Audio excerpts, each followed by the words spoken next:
Hello there and welcome to the series of videos that's going through the content of A-Level Maths. Here we're looking at binomial expansion and we're on the factorial notation for exercise 8b. So a quick video this one. What we're going to look at is what we mean by a factorial. So what we're going to start with is the letters A, B, C, D and E and how many different ways we can choose those letters. Let's for example think of them as apple, bananas, chocolate, a drink and eggs, for example. So the number of different ways that we can order these 5 items here is, well, we first scan across and we pick one of them. So there's 5 opportunities that we have here. Once we've picked one of those items, say the bananas, we've then got 4 options to choose from. So that's already 20 ways that we can pick the first 2, and we continue down. So it's 5 times 4 times 3 times 2 times 1.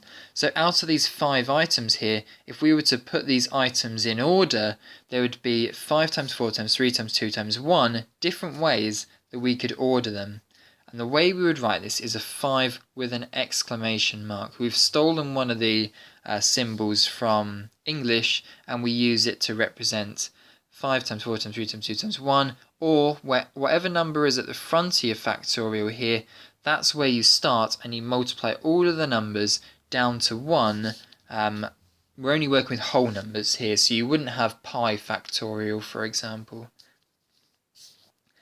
Let's think about it in a different way. If you only wanted to choose 3 out of these 5 items in any order, where the order matters, how many different ways can we pick them, or how many different ways can we just pick 3 items and put them on the table?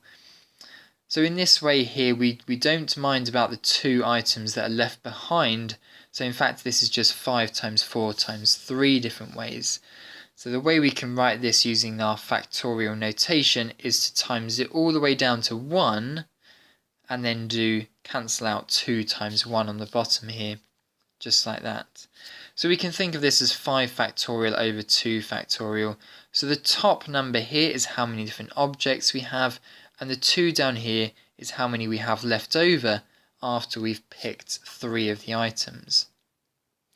Now this is where the order matters. So for example, if we wanted to pick A, B, then C, B, A and C is going to be a different way of picking the 3 different items.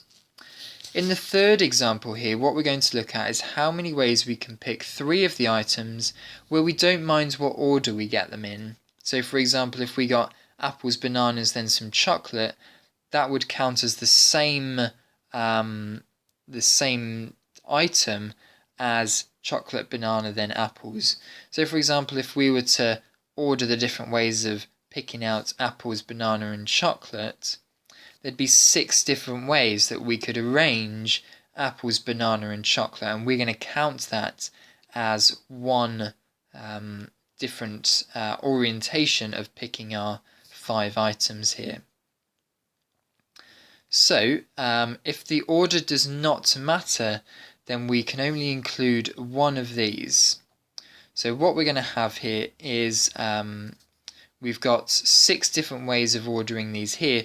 So each way of picking 3 of these items here is going to have 6 different arrangements. So therefore we need to divide by 6 so that we cancel out all of those different arrangements of the 3 items that we pick.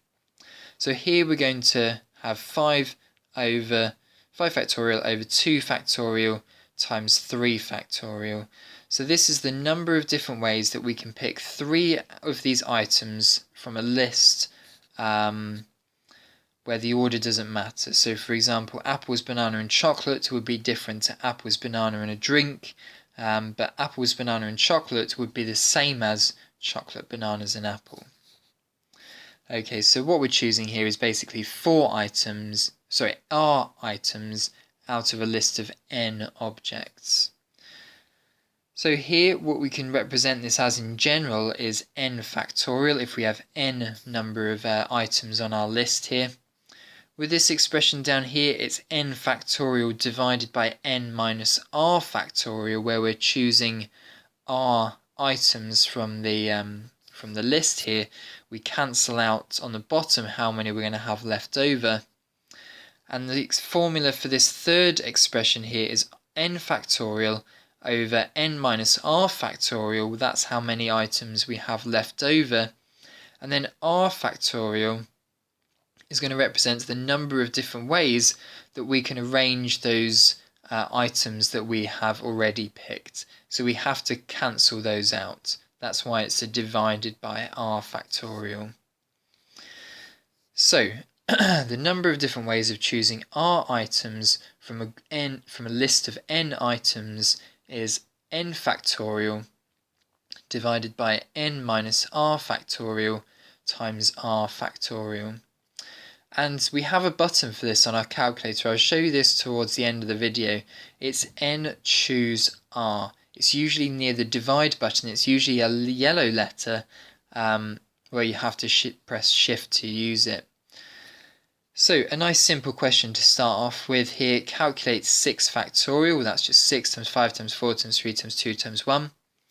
Calculate 8 choose 3. Well, using the formula here, we can do 8 factorial over 5 factorial times 3 factorial, and we'd get 56. So if you have 8 items on a list of items and you want to choose 3 of those items, you can do that in 56 different ways. Okay, calculate 9 choose 3 and 9 choose 6 and comment on your answer. Well, in this case here, they're both 84. If you work them out on your calculator, they're both 84. So whenever you choose 3 items from a list of 9 items, you're also essentially choosing 6 items from that list of 9 items. You can only do it in such a way.